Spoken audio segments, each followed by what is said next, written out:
안녕하세요.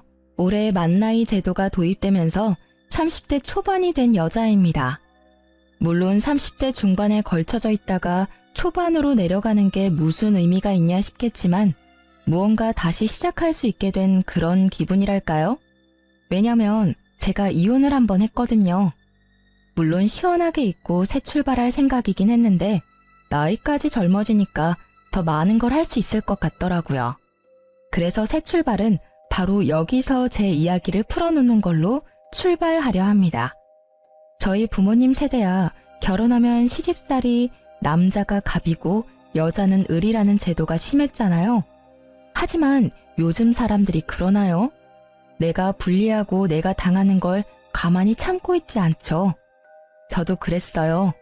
괜찮은 남자인 줄 알고 결혼했더니 똥 밟은 거나 다름없었거든요. 그래서 피도 눈물도 없이 제가 당한 만큼 갚아주고 이혼하고 나서도 계속 지옥을 맛보게 해줬어요. 제가 무슨 일을 당했고 어떻게 대갚아줬는지 궁금하시다면 지금부터 집중해주세요. 서진 씨는 언제부터 재테크에 관심이 있었어요? 저희 스터디 모임 사람들 중에서도 서진 씨가 제일 잘 아시는 것 같아서요. 저는 시작한 지 얼마 안 돼서 조금 어렵더라고요. 저는 대학생 때 주식부터 조금씩 시작했어요. 부모님의 가정교육을 그대로 물려받았거든요. 그래서 어릴 때부터 재테크에는 계속 관심이 있었던 것 같아요. 취직하고는 부동산 경매나 매매도 한번 시도해봤고요. 우와, 정말 대단하세요. 그러면 서진 씨, 혹시 저도 서진 씨 옆에 있으면 서진 씨처럼 될 수 있나요? 몇 가지 물어보고 싶은 게 있는데 시간 되시면 언제 밥 한 끼 같이 먹어요? 제가 살게요. 남편과 저는 부동산 스터디 모임에서 처음 만났어요. 친정 부모님이 재테크로 빛을 본 사람들 중 하나였고요. 그 피를 물려받아서 그랬는지는 몰라도 저도 재테크에 관심이 워낙 많았죠. 보는 눈도 남달랐고요. 처음엔 그저 스터디 모임 동료라고만 생각했던 사람과 사적인 자리가 많아지고 둘만 보는 날이 많아지니까 저희는 자연스럽게 연인이 됐고 1년 만에 결혼 얘기까지 오가는 깊은 사이가 된 거예요. 남편은 재테크에 관심은 많은데 모르는 게 정말 많았어요. 모르는 것만 많으면 다행인데 그나마 연애 때는 제 말을 열심히 듣는 줄 알고 가르치면 잘 따라오겠거니 했거든요.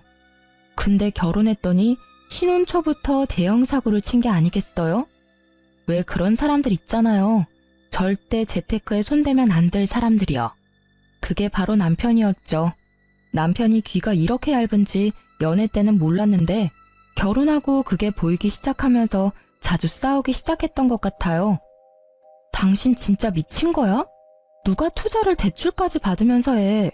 투자의 기본도 몰라? 적어도 나한테 물어보기라도 했어야지.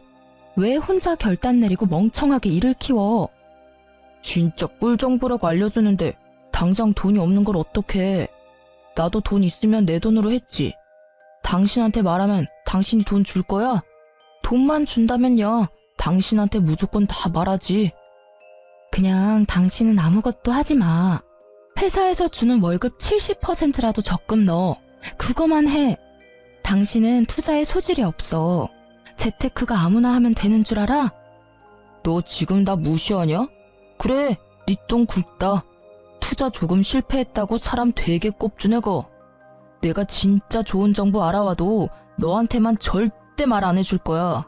나중에 후회하지나 말라고. 이렇게 남편은 주변에서 그저 좋은 정보라고 알려주면 대출까지 받아서 투자하는 스타일이었어요. 이러니 저만 답답하고 속이 터지죠. 저놈은 지가 뭘 잘못했는지 아예 모르더라니까요. 아니, 사람이 투자했다가 돈을 날린 적이 한두 번이 아니면 정신 차리고 다른 방법을 찾아야 하잖아요. 근데 남편은 자기 자존심이 먼저고 자기가 무조건 틀리지 않았다며 우기기 선수였어요. 그래서 신혼 초부터 서로 목소리가 커질 수밖에 없었죠. 심지어 제 말을 듣지도 않았거든요. 무시하냐고? 무시할 만 하니까 무시하는 거야. 너 내 말만 들었어도 이렇게 망하진 않았다고. 근데 너야말로 매번 내 말 무시하고 다른 사람 말만 듣다가 이 꼴 난 거잖아. 또? 너 지금 나한테 너라고 그랬냐? 이게 진짜...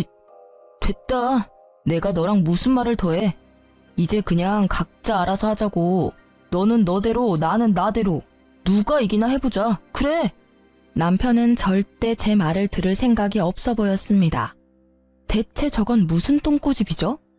저는 거의 10년을 재테크 공부를 했어서 제 명의 땅이랑 건물도 있고요. 주식도 꽤 많이 올랐거든요. 자기 옆에 있는 아내가 잘 되고 있으면 자기한테도 좋은 거잖아요. 그리고 제가 저만 잘 되자고 하는 것도 아니고 같이 잘 되자고 남편한테 알려주면 괜히 심술 부리면서 그건 절대 아니라고 오히려 지가 날 무시하면 무시했다니까요. 저도 남편 말에 더는 참지 못하고 네 말대로 각자 알아서 하자고 그랬네요. 그래봤자 지만 손해지. 안 그래요? 아니나 다를까 이틀 후에 시어머니가 집에 찾아오셨더라고요. 남편이 시어머니께 그대로 일러 바쳤나 보더군요. 너는 그런 황금 같은 정보가 있으면 네 남편이랑 상의도 해보고 네가 확신이 있었다면 남편한테 끝까지 밀어붙여서 같이 투자하게 해야지. 왜 치사하게 너 혼자 투자해서 너 혼자 득을 봐? 부부는 일심동체라는 말도 모르니? 너 혼자 다 헤쳐먹고 우리 아들한테 갑질하려고 이러는 거야? 시어머니는 퇴근하고 들어오는 저를 보자마자 삿대질에 눈에 쌍심지까지 켜고 절 아주 파렴치하고 나쁜 년으로 몰아붙였어요. 어머님 아들 머리가 돌대가리라서 아무리 제가 알려줘도 똥주시게만 반응하는데 그걸 제가 뭘 어떻게 하겠어요? 그건 제 잘못이 아니잖아요. 그것도 실력이에요, 어머님. 뭐야? 시어미 앞에서도 따박따박 말대꾸하는 거 보니까 너 우리 아들은 아주 개똥으로 보이겠다. 지금 네가 돈 좀 쥐고 있다고 우리를 아주 우습게 보나 본데 사람 일은 어떻게 될지 모르는 거야. 네가 아무리 재테크에 능하니 어쩌니 해도 한순간에 쫄딱 망하는 게 그 재테크라고. 알아? 그래서 사람들이 공부하는 거예요, 어머님. 근데 남편은 공부하려는 노력도 없이 그저 돈만 벌고 싶어서 다른 사람 말만 듣다가 어머님 말씀처럼 쫄딱 망했잖아요? 어머님도 더 나이 들어서 자식 때문에 쫄딱 망하고 싶지 않으시면 남편 부추기지 않는 게 좋아요. 대체 제가 지금 뭘 하니? 너 정말 미친 거야? 시어머니는 제가 맞는 말만 하니까 받아칠 말씀이 없으셨는지 이제는 손찌검까지 하려고 했는데요. 남편은 정말 못난 놈처럼 시어머니 뒤에 숨어서 응원만 하고 있더라고요.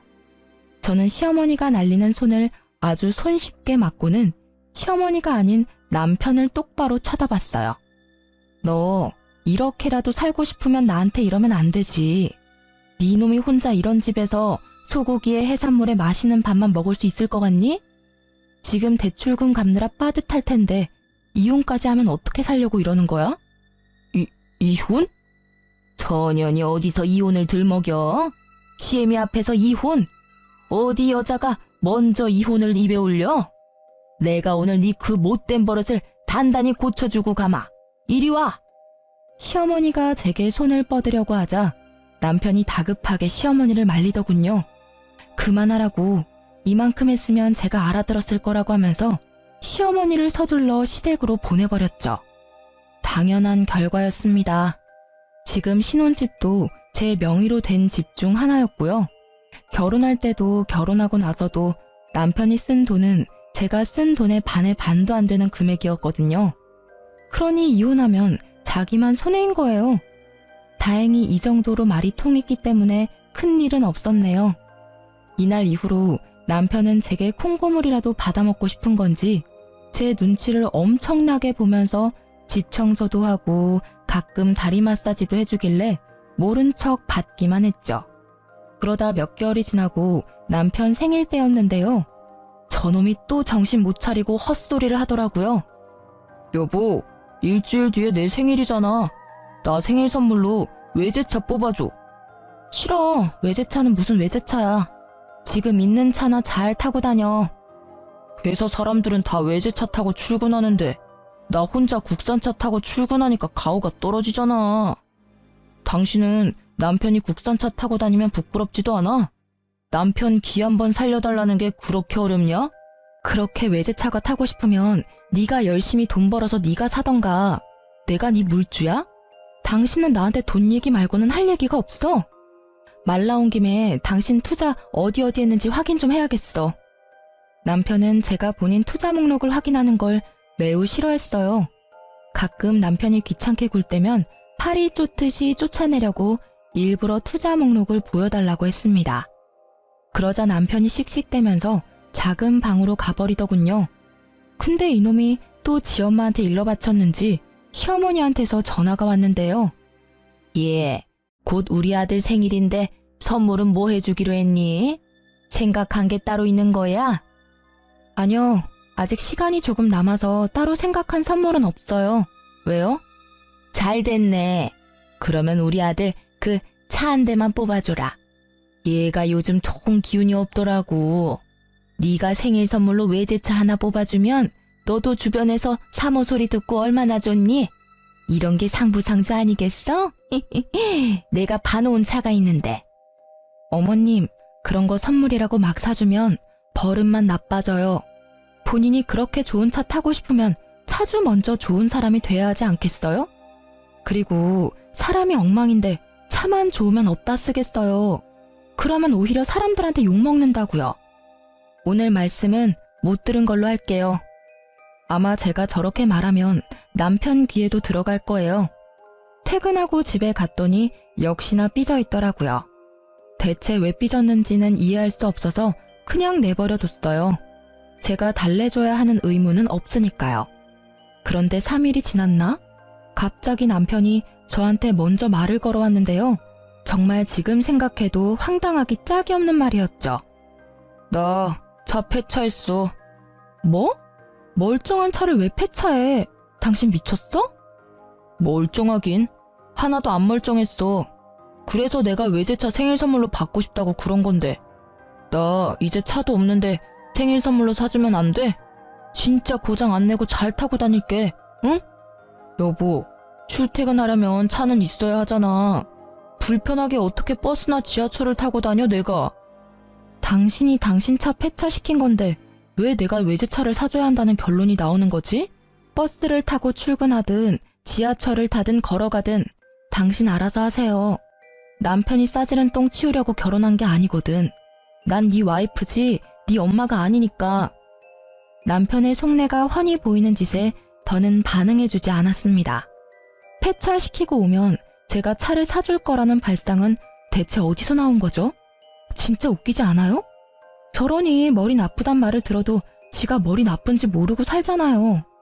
어차피 지 분에 못 이겨서 저지른 일인데 제가 거기에 일일이 반응해주면 더 날뛸 게 분명하니까 애초에 안 된다고 단호하게 말하고 그 이후엔 눈 하나 깜빡하지 않는 태도로 일관했답니다. 남편은 출퇴근을 지하철 타고 하더라고요. 불편한지 집에서 계속 투덜대는데도 무시했어요. 그런데 이놈이 또 사고를 친 겁니다. 어쩐지 이날은 제 눈치를 막 보면서 일찍 출근해야 한다고 먼저 불이 나게 나가더니 제 차를 타고 출근했더라고요.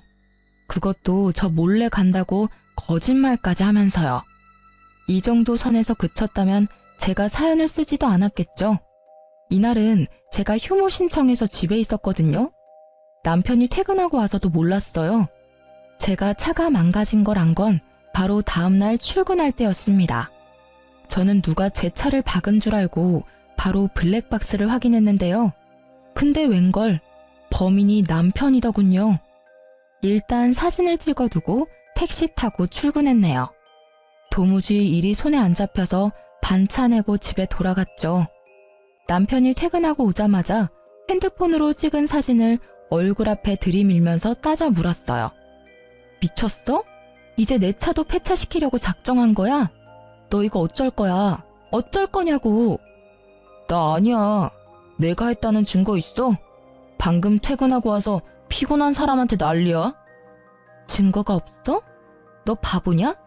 블랙박스에 다 찍혀있는데 증거가 없긴 왜 없어? 대체 내 차로 뭘 한 거야? 뭘 했길래 사이드 미러는 덜렁거리고 차 문이 다 긁혀있냐고. 나도 억울해. 주차장에 좋은 자리가 거기 한 군데였는데 그 옆에 어떤 놈이 주차를 역같이 해놨잖아. 그래도 어떡해. 주차는 해야지. 그 차 안 긁으려고 하다가 반대편 벽에 사이드 미러가 눌리면서 차가 다 긁혔더라고. 야, 그걸 지금 말이라고 해? 너 내가 준 물건들 전부 뺏기고 싶어? 차도 없는 마당에 알몸으로 회사 출근해 볼래? 이 집에 네 물건은 네 몸뚱아리 하나뿐이면서 감히 내 차를 몰래 타고 나가서 사고까지 내고 와? 너 내 손에 진짜 죽어볼래? 저는 열받을 대로 받아서 남편에게 막말을 서슴지 않았어요. 아니, 막말이 미친 듯이 나왔죠. 이 상황에서 저처럼 하지 않을 사람 있나요? 제가 악을 쓰면서 남편에게 대들자 남편은 지가 잘못해놓고 지가 목소리를 더 키우더라고요. 내가 배상해주면 될 거 아니야.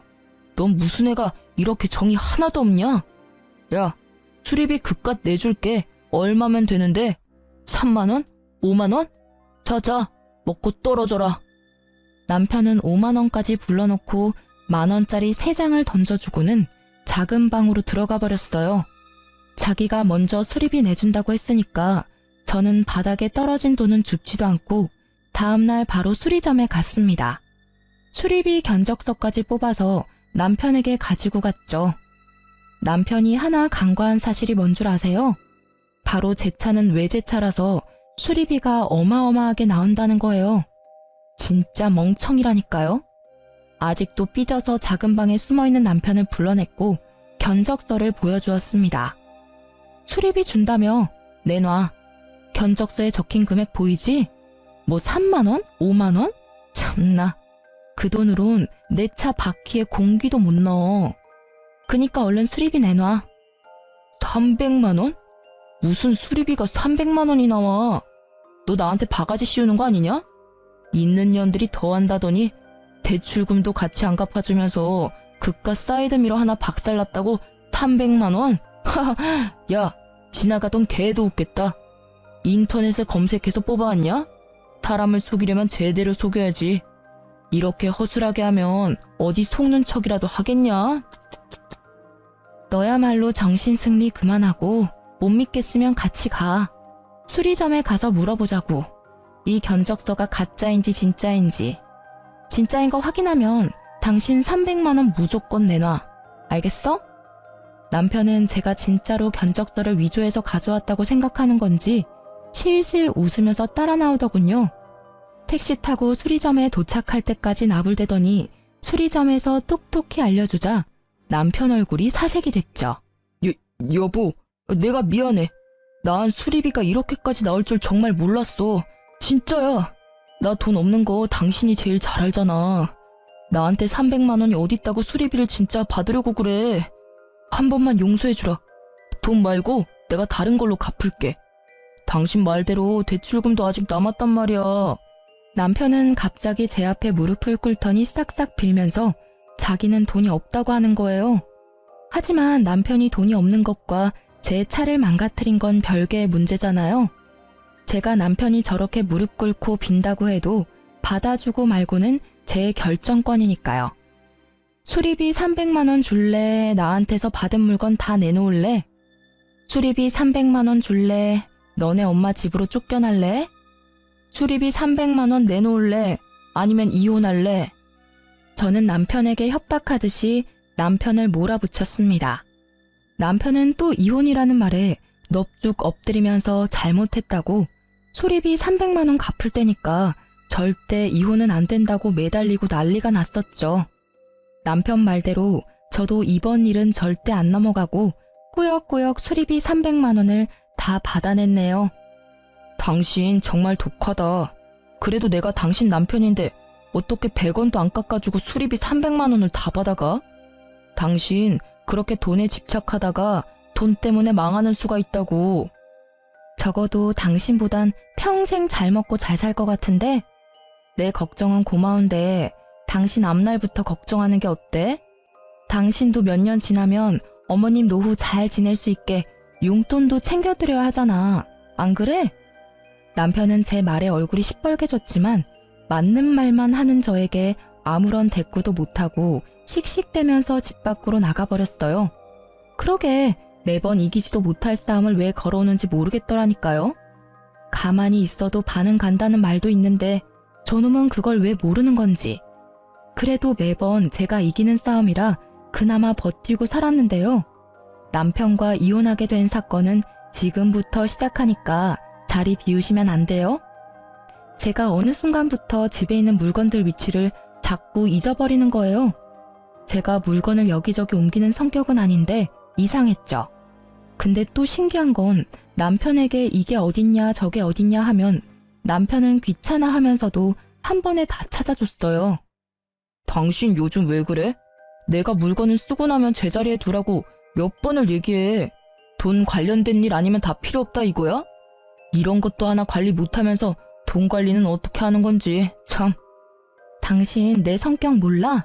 나랑 몇 달째 같이 살면서 내가 물건들 막 어지르는 거 봤어?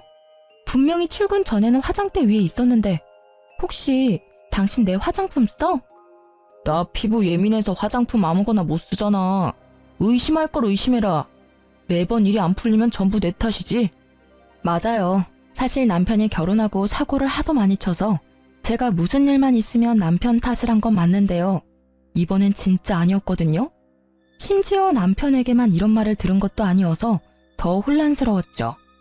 다른 날에는 시어머니께서 전화가 왔는데 다짜고짜 저에게 언성을 버럭하시는 게 아니겠어요. 너 왜 안 오니? 내가 지금 몇 시간째 기다리고 있는데 왜 아무 소식이 없어? 네? 그게 무슨 말씀이세요? 제가 어머님 댁에 간다고 했나요? 너희 김치 다 먹었다고 해서 내가 가져가라고 했잖아. 근데 왜 여지껏 안 와? 너 늙은 시엠이 훈련시키냐? 기다리면 올 줄 알았더니 한참을 기다려도 인기척이 없어서 전화했다. 근데 넌 까맣게 잊어버리고 있고 챙겨주려고 해도 네가 이딴 식으로 나오니 내 입에서 좋은 말이 나오겠어? 얼른 와서 김치 가져가. 분명 전 시어머니한테 받은 연락이 아무것도 없었는데 더욱 소름 끼치는 건 시어머니가 말한 날에 정확하게 통화 내역이 남겨져 있더라고요. 한두 번에 그쳤다면 또 그러려니 할 텐데 한 달이 넘도록 그런 일로 스트레스를 받았다면 믿어지시나요? 냉장고에 리모컨이 들어가 있는 건 기본이고 제가 바르던 립스틱이 신발장에 들어가 있고 한 번은 집에서 밥을 먹다가 잠시 업무 전화로 베란다를 갔다가 왔더니 밥그릇이 통째로 사라진 거 있죠? 남편에게 물으니 제가 다 먹고 치우고 갔다는데 물어볼 사람이 남편밖에 없으니 믿을 수밖에요. 하여튼 이런 일이 반복적으로 있다 보니 저 스스로도 위축되고 말았죠. 옆에서 남편은 건망증 아니냐며 투덜대지 시모는 자꾸 전화해서 왜 오기로 했는데 안 오냐며 압박 주지. 저도 모르게 자존감이 뚝뚝 떨어지고 말았죠. 더군다나 하루는 너무 답답한 마음에 회사 사람들한테 썰을 풀었더니 치매 초기 증상 아니냐고 진지하게 병원 가보란 말까지 들었네요. 그쯤 되니까 제가 정상이라는 것에 확신이 들지 않는 지경에 이르렀죠. 이후로 회사에서도 괜히 눈치가 보이는 건 물론이었고요. 여보, 내가 요즘 정신이 진짜 이상해진 것 같아. 사람들 말로는 치매 초기 아니냐고 병원 가보래. 당신이 보기에도 내가 그렇게까지 심각해 보여? 나 진짜 병원 가서 검사라도 받아볼까? 치매는 무슨. 괜히 다른 사람 말에 휘둘리지 마. 치매 검사 비용이 한두 푼인 줄 알아? 당신 그 뭐냐? 최근에 회식 많이 하더니 술 때문에 그러는 거네. 그러니까 술을 좀 작작 마셔. 일주일에 두세 번꼴로 술을 마시는데 네 정신이 멀쩡한 날이 있겠냐? 저는 남편의 그럴싸한 말에 고개를 끄덕였죠. 당연히 저도 아직 젊으니까 치매는 아니라고 생각해서 병원까지는 가지 않았어요. 원래 크게 아픈 게 아니라면 병원을 잘 안 가는 성격이기도 했거든요. 며칠 뒤 시어머니께 전화가 와서 받았더니 대뜸 저에게 칭찬을 해주시는 거예요. 예, 너 정말 잘 생각했다. 진작 그랬으면 얼굴 붉힐 일도 덜 했을 거 아니야. 그래도 생각보다 일찍 결정했으니 네 그건 칭찬하마. 이제야 나도 마음이 한결 놓이네. 네? 뭘 칭찬하신다는 거예요? 어머님, 전화 잘못 거신 것 같은데요. 잘못 걸기는 내 며느리한테 잘만 걸었구만. 네가 우리 아들한테 네가 가진 땅이랑 건물 두 채 그거 우리 아들 명의로 해주겠다고 했다면서. 그 말 듣고는 요 근래 근심 걱정이 싹 내려갔잖니. 어머님, 죄송하지만 저는 남편한테 그런 말 한 적 없어요. 남편이 그러던가요? 제가 제 땅이랑 건물을 자기 명의로 하게 해주겠다고? 어머님, 저 남편이랑 잠깐 통화 좀 할게요. 저는 시어머니 말씀에 어이가 없었어요. 이 남자가 한동안 조용하더니 이렇게 사람 뒤통수를 치는구나 싶었죠. 전화를 끊으려는데 시어머니가 하는 말에 전화를 끊을 수 없었습니다. 증거가 있다고 했거든요. 요즘 네가 자주 깜빡깜빡하더니 그래서 기억을 못하나 보네. 젊은 애가. 네가 우리 아들이랑 구두로 약속까지 다 했잖아. 아들이 녹음했다고 들려주던데. 기억 안 나면 너도 아들한테 연락해서 네가 직접 녹음한 거 들어봐라. 들으면 기억이 돌아올 수도 있잖니? 시어머니는 저를 안타깝게 여기는 듯이 혀를 끌끌 차면서 전화를 먼저 끊었어요. 도대체 이게 어떻게 된 일인지, 세상이 저를 상대로 몰래 카메라라도 찍는 건가? 하는 생각도 들었습니다. 너무 혼란스러워서 머리까지 아플 지경이었죠. 저는 시어머니 말대로 남편에게 물어보기로 했어요. 남편에게 시어머니와 통화했던 말을 고스란히 전해주자 남편은 아주 당당하게 전부 사실이라고 하더군요. 정말로 저만 기억 못하는 그 약속이 사실이라며 아주 자신만만하게 얘기했다니까요.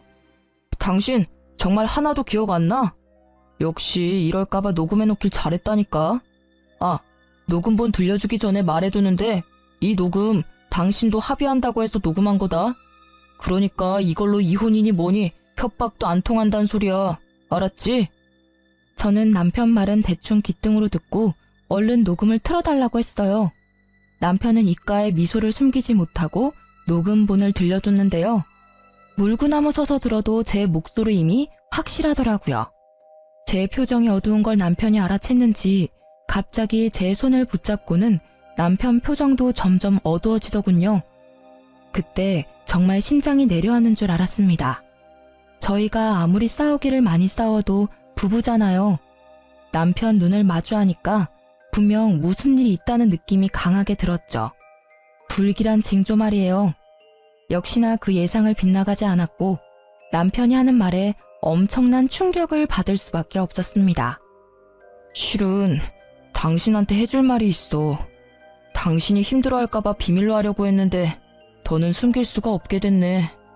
당신 치매 초기 진단 받았어. 얼마 전에. 우리 같이 병원 가서 검사받고 온 것도 기억 안 나지? 안 날 거야. 당신 검사받고 병원을 나오자마자 전부 까맣게 잊어버렸으니까. 저는 남편 말에 믿을 수 없다는 표정을 짓자 남편이 병원 진단서를 보여줬어요. 진단서 이름에 적힌 제 이름과 주민등록번호까지 전부 제게 맞았죠. 말도 안 돼. 내가 치매 초기라고? 회사에서는 전혀 그런 기색이 없었는데 뭔가 잘못됐어. 나 다시 병원 가서 검사 받아볼래. 지금은 기억할 수 있으니까 지금 당장 다녀올게. 당신 이날도 그랬어. 검사 받으러 가는 그날도 전부 기억할 수 있다고, 괜찮다고 그랬다고. 여보, 인정해.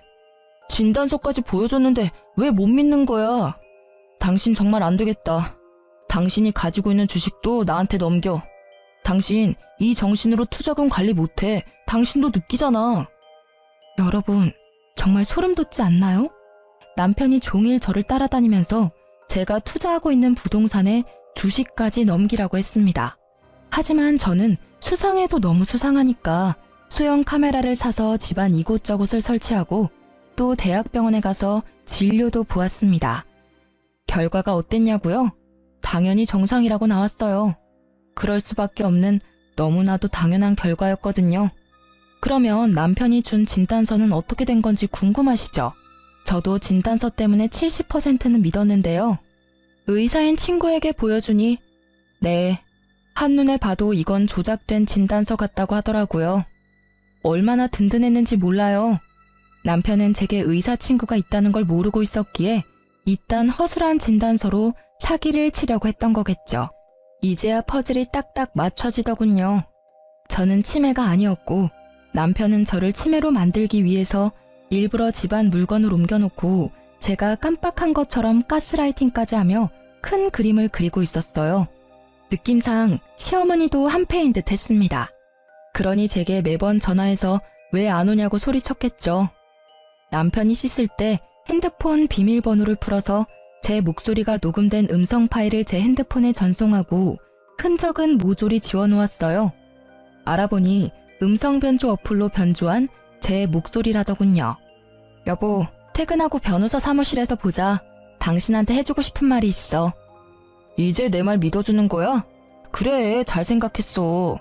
너무 오래 고민해도 머리만 아프지.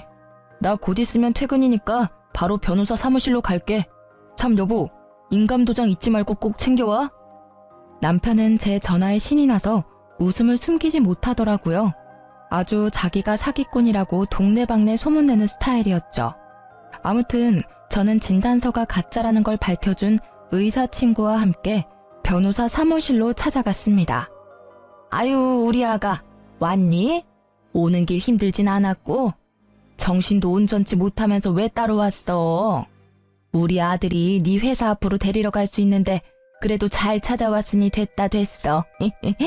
그 정신으로 가지고 있는 재산 다 날리기 전에 얼른 우리 아들 명의로 바꾸자꾸나. 인감도장 가지고 왔구나? 변호사님, 이 사람이 제가 말씀드린 치매 걸린 와이프입니다. 오늘 이 사람이 저한테 전 재산 양도하기로 했거든요. 아픈 아내를 둔 남편인 제가 해야 할 도리니까요. 저는 어떠한 말보다 손이 먼저 나갔어요. 남편 뺨을 냅다 때렸습니다. 사무실 안이 울릴 만큼 소리가 컸죠. 변호사에게 남편이 위조한 진단서를 보여줬고 의사인 친구가 변호사에게 모든 상황을 설명해줬어요. 이건 제가 얼마 전 대학 병원에서 온갖 검사를 다 받은 진단서예요. 당연히 정상으로 나왔고요. 저놈들이 제 재산을 뺏어가려고 진단서까지 위조해서 저를 심신미약자로 만들려고 한 연놈들이라고요. 무슨 소리라는 거야? 당신이야말로 왜 이래? 당신 아직도 치매라고 못 받아들인 거야? 이런다고 상황이 달라지는 건 아무것도 없어. 변호사님 앞에서 부끄럽게 그만하지 못해? 거기 우리 며느리 친구 의사라고 한 것 같은데 의사면 이렇게 진단서를 가짜로 만들고 해도 되는 거예요? 친구가 정신이 안 좋고 그러면 납득할 수 있게 해줘야지. 이딴 거나 만들어주는 게 무슨 친구라고. 예, 너 당장 저 친구랑 연 끊어라. 네 인생에 하나도 도움 안 될 친구야. 내가 딱 보면 알지. 내 인생에 하나도 도움 안 될 사람은 내 친구가 아니라 바로 당신들이야. 변호사님, 이 녹음도 저 사람들이 목소리 변조해서 만든 거라네요? 제 목소리가 아니라요. 이러면 저 사람들 처벌할 수 있는 거죠? 전 절대 합의해줄 생각이 눈꼽만큼도 없거든요. 네, 허위로 작성했다는 사실이 밝혀진다면 허위 진단서 등 작성죄로 처벌할 수가 있죠. 그런데 친족 상도례라는 특례 제도가 있어서요. 고소하더라도 배우자 간 발생한 절도죄와 사기죄 등의 재산범죄에 대해선 형을 면제받을 수가 있거든요. 시어머니와 남편은 더욱 기세등등하게 나오더라고요. 저는 태블릿에 다운받아온 영상 하나를 보여주며 말했죠. 이걸로도 충분히 이혼 소송은 할 수 있지 않나요? 저 위자료도 청구하겠습니다. 저들이 저를 심신미약자로 만들고 제 돈까지 갈취하려 했던 시간에 대한 위자료요. 그건 제가 집 곳곳에 숨겨놓은 소형 카메라에 찍힌 영상인데요. 남편 놈이 제가 썼던 물건을 곧바로 옮겨놓고는 뻔뻔하게 모르는 척하는 모습이 적나라하게 찍혀 있었죠. 심지어 제 휴대폰 비밀번호도 알고 있었는지 몰래 가져가 시모와의 통화 기록을 남겨둔 것도 모조리 찍혀 있었죠. 네, 충분히 가능합니다. 그리고 한 가지 말씀 못 드린 게 있는데 남편분 무슨 생각으로 이런 일까지 벌이셨는지 모르겠지만 의사소견에 의해 치매 상태인 게 인정이 되면 명의 이전에 대한 모든 계약은 이전 무효 처리가 됩니다. 말 그대로 정상적으로 이루어진 소유권 이전 등기가 아니기 때문이죠. 어쨌거나 계획하신 대로 진행하셨어도 원하시는 소유권은 인정받기가 매우 힘들다는 말입니다. 그리고 재산 관치를 목적으로 의사소견서를 허위 작성하셨으니 이혼 청구에 대한 아내분 소제기는 충분히 가능한 일이죠. 그러자 시어머니와 남편이 서로 눈치를 막 보다가 시어머니가 먼저 무릎을 꿇길래 공범이라는 걸 확신했네요. 남편도 시어머니 따라 무릎을 꿇었고요. 아이고, 내가 잘못했다. 우리 아들은 아무 죄가 없어요. 내가 전부 시켜서 한 일이야. 그러니 이혼 소송만은 하지 말아다오. 네가 자꾸 우리를 무시하고 우리 아들한테 이혼으로 협박하니까 그래서 우리도 네가 다시는 이혼 소리 못하게 겁만 살짝, 아주 살짝 주려고 했던 게야, 응? 맞아. 엄마 말이 사실이야. 내가 못나서 자존감이 낮아서 당신한테 화풀이 한 거야. 내가 미안해. 나도 다 잘못했고 전부 다 사과할게. 그리고 따지고 보면 당신이 공동명의로 안 해줘서 그런 것도 없지 않아 있지.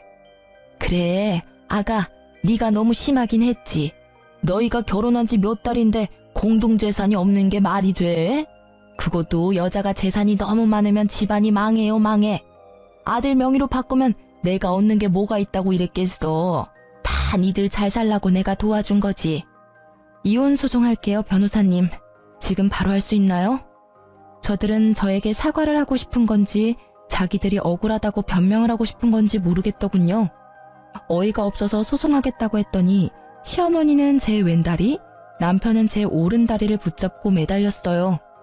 당신이 나랑 정말 못 살겠다면 이혼해줄게. 대신 소송 말고 합의로 해주면 안 될까? 나 정말 돈이 없어서 그래. 당신 알잖아. 당신한테 수리비 300만 원까지 갚고 땡전 한 푼 없는 거. 우리 엄마도 이렇게까지 하는데 이 정도는 해줄 수 있잖아. 마지막으로 부탁할게. 제가 소송 없이 협의 이혼을 했을까요? 네, 사실 남편과 시모가 감히 저를 치매로 몰아갔지만 그 함정에 제가 빠지지도 않았고 재산 피해액이 없으니 제가 원하는 대로 큰 처벌을 받게 할 수는 없더라고요. 그리고 남편이 제가 마음 바꾸고 소송 걸까봐 법원 출석에 적극적으로 임했고요. 가장 빠른 날에 협의 이혼 신청서를 냈고 아이도 없어서 숙려기간 모두 출석해 2달 만에 빠른 이혼을 했죠. 만약 소송을 진행했더라면 1년에 가까운 기간을 수고스러웠을 텐데 시간과 노력을 아꼈다는 점에서 협의 이혼이 나름 합리적인 선택이었죠. 그런데 그거 아시나요? 사촌이 땅을 사면 배가 아프다는 속담 말이에요. 굳이 제가 복수를 하지 않아도 돈에 목마른 전 남편 놈이 저 때문에 개거품을 물더라고요. 결혼 생활할 때 재개발한다던 지역에 투자했던 게 이제야 빛을 발한 거예요. 생각지도 못한 돈에 로또 1등에 당첨된 기분이었죠. 이거 제가 전 남편에게도 알려줬던 정보였는데 바보 같은 놈이 제 말은 안 듣고 거긴 망할 거라며 투자하지 않았던 지역이었죠. 아주 쌤통이라는 생각이 들었는데 때마침 모르는 번호로 전화가 오더라고요. 1년 만에 듣는 전 남편 목소리더군요. 당신이 예전에 알려줬던 재개발 지역, 거기 당신은 투자했었지? 분명 망할 거라고 했는데 에이씨, 아까워 죽겠네. 그 돈만 있었어도 이렇게는 안 살 텐데. 우리 엄마가 나한테 재산 안 물려주겠다고 죽어서도 가지고 갈 거라는데 나 이제 어떡하지? 소연아, 나 이제 돈 한 푼도 없어. 정말 거지라고. 그러니까 나한테 정보 하나만 알려주라, 응? 아, 아직도 정신 못 차리고 사네? 역시 사람은 고쳐 쓰는 게 아니라더니 딱 너한테 하는 말인가 보다. 내 말은 귓등으로도 안 듣는 사람한텐 정보 알려주고 싶지 않아. 바쁜 사람 붙잡지 말고 끊어. 소연아, 한 번만, 딱 한 번만 살려주라, 어? 네가 알려준 정보로 투자했다가 대박나면 내가 몇 배로 돌려줄게. 2배, 아니 5배로 돌려줄게. 그러니까 돈도 좀 빌려주면 고맙겠는데. 오갈 데 없는 사람 불쌍해서라도 한 번만 살려주라. 너 아니면 길바닥에서 자야 하는데 너도 내가 그러길 원하는 건 아니잖아. 한심하다, 한심해. 그러게, 있을 때 잘했어야지. 지나간 버스가 다시 돌아오는 줄 알아? 오케이, 노숙자한테 봉사하는 셈 치고 인심 한번 쓸게. 문자로 보내줄 테니까 거기 투자해봐. 정말? 정말이야? 역시 소연이 너밖에 없다. 돈은 안 빌려주는 거지? 그래도 이게 웬 떡이냐? 네가 알려준 정보면 무슨 수를 써서라도 투자해야지. 고맙다. 정말 고마워. 전 남편은 대출받았는지 사채를 썼는지는 몰라도 며칠 후에 제가 알려준 곳에 투자했다고 하더라고요. 저한테도 했냐고 확인하길래 했다고 뻥쳤죠. 제가 거기 투자를 왜 합니까? 곧 망할 주식인데. 아니나 다를까 몇 개월 후에 이상한 번호로 전화가 오길래 받았는데요. 전 남편이 또 흥분한 목소리로 욕까지 하면서 왜? 왜 이거 주가가 점점 떨어지는 건데? 너 나한테 개 주식 알려준 거 아니야? 엿 먹어보라고, 나 죽으라고. 이거 오르는 거 확실해? 아니면 나 진짜 죽는다고, 박소연. 아, 귀 아파. 네가 공부를 똑바로 안 해서 작은 변동에도 심장이 철렁하는 거지. 원래 주식은 내려갔다가 확 오르는 게 주식이야. 그거 잠깐 못 참으면서 무슨 떼돈을 벌겠다고. 아, 하기 싫으면 때려쳐. 나도 너한테 알려주고 아까워서 후회했으니까 빼고 싶으면 빼라고. 제가 세게 나가니까 전 남편은 금세 꼬리를 내리면서 그렇냐고 저만 믿겠다고 하면서 전화를 끊더군요. 정말 멍청하죠? 복수할 상대가 이렇게 멍청하면 복수할 맛은 좀 덜한데. 재미는 아주 만족스러웠어요. 결국 얼마 못 가서 그 종목은 연이은 하한가로 거래 정지가 되어버렸죠. 주식한다는 애가 뉴스도 안 보고 제 거짓 정보만 철석같이 믿은 잘못이죠. 전 남편에게 미친 듯이 전화가 왔었지만 제가 그걸 받겠나요? 이상한 번호나 모르는 번호로 오면 절대 안 받고 전부 차단했네요. 저는 악마에게 뺏길 뻔한 제 재산을 지켰고 점점 불어나는 재산으로 뷰가 좋은 집을 하나 매매했습니다. 그리고 그 집에는 부모님을 이사해드렸어요. 또 제가 가진 건물 2채는 부모님이 관리 중이고요. 안 그래도 얼마 전에 아빠가 놀러 가셨다가 빗길에 미끄러져서 허리를 삐끗하셨다는 거예요. 네 아빠는 아직도 자기가 20대인 줄 아나 봐. 원래도 허리 안 좋은 양반이 왜 저리 날뛰나 몰라? 네 엄마가 요리를 못해서 병원밥 먹으려고 그러는 거지. 네 엄마는 자기 요리가 세상에서 제일 맛있는 줄 알아요. 여보, 거기는 치료받는 곳인데 그렇게 누르면, 아이고, 내 허리. 아빠가 워낙 장난기가 많으셔서 엄마한테 매번 혼나시거든요. 알면서 꼭 저러신다니까요. 그래도 꾸준히 치료받아서 지금은 많이 호전됐다고 들었어요. 아마 이번 주 내로 퇴원하신다고 하니까 아빠 퇴원하는 날에 가서 부모님이랑 맛있는 거 먹고 오랜만에 가족끼리 시간 좀 보내려고 합니다. 참, 제 입으로 이런 말은 조금 부끄럽긴 한데 부모님은 제 덕분에 노후가 즐겁다면서 특히 아빠가 모임을 나가면 제 자랑을 끊임없이 한다고 들었어요. 엄마도 그 얘기를 해주는데 웃음이 끊이질 않더라고요. 부모님이 웃으시는 모습 보려고 자식인 저는 더더욱 돈을 열심히 벌고 모아야겠다는 생각이 들었네요. 저는 여전히 회사를 다니고 있고요. 달라진 점이 있다면 최근에 봉사와 기부를 열심히 하고 있어요. 어려운 이웃들을 돕고 사는 게 보람도 있고 기분도 좋길래 여러 가지 하고 있습니다. 아마 앞으로도 재테크 공부를 꾸준히 해서 그 돈으로 불우한 사람들에게 도움 주는 멋진 사람이 되고 싶어요. 다들 제 이야기 끝까지 들어주셔서 감사합니다. 복 받으실 거예요.